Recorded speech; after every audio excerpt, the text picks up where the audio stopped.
Puis je vis un nouveau ciel et une nouvelle terre. Car le premier ciel et la première terre avaient disparu, et la mer n'était plus. Je vis descendre du ciel, d'auprès de Dieu, la ville sainte, la nouvelle Jérusalem, préparée comme une épouse qui s'est parée pour son époux. Alors j'entendis du trône une forte voix qui disait: Voici le tabernacle de Dieu avec les hommes. Il habitera avec eux, et ils seront son peuple. Dieu lui-même sera avec eux. Il essuiera toute larme de leurs yeux, et la mort ne sera plus. Il n'y aura plus ni deuil, ni cri, ni douleur, car les premières choses ont disparu. Et celui qui était assis sur le trône dit: Voici, je fais toutes choses nouvelles. Écris, car ces paroles sont certaines et véritables. C'est fait. Je suis l'alpha et l'oméga, le commencement et la fin. À celui qui a soif, je donnerai gratuitement de la source de l'eau de la vie. Celui qui vaincra héritera ces choses. Je serai son Dieu et il sera mon fils. Mais pour les lâches, les incrédules, les abominables, les meurtriers, les impudiques, les enchanteurs, les idolâtres et tous les menteurs, leur part sera dans l'étang ardent de feu et de soufre, qui est la seconde mort.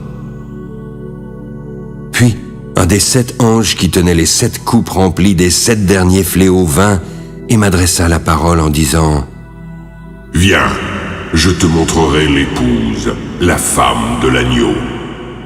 Il me transporta alors en esprit sur une grande et haute montagne.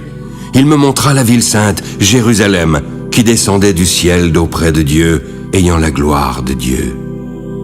Son éclat était semblable à celui d'une pierre très précieuse, d'une pierre de jaspe transparente comme du cristal. Elle avait une grande et haute muraille. Elle avait 12 portes. Sur les portes, 12 anges et des noms écrits, ceux des 12 tribus des fils d'Israël. À l'Orient, 3 portes, au Nord, 3 portes, au Midi, 3 portes, et à l'Occident, 3 portes. La muraille de la ville avait 12 fondements. Sur chacun d'eux, les 12 noms des 12 apôtres de l'agneau. Celui qui me parlait avait pour mesure un roseau d'or, afin de mesurer la ville, ses portes et sa muraille. La ville avait la forme d'un carré, et sa longueur était égale à sa largeur. Il mesura la ville avec le roseau et trouva 12 000 stades. La longueur, la largeur et la hauteur en étaient égales. L'ange mesura la muraille en mesure d'homme et trouva 144 coudées. La muraille était construite en jaspe et la ville était d'or pur, semblable à du verre pur.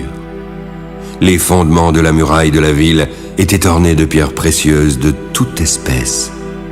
Le premier fondement était de jaspe, le second de saphir, le troisième de chalcédoine, le quatrième d'émeraude, le cinquième de sardonyx, le sixième de sardoine, le septième de chrysolite, le huitième de béryl, le neuvième de topaze, le 10e de chrysoprase, le 11e d'hyacinthe et le 12e d'améthyste.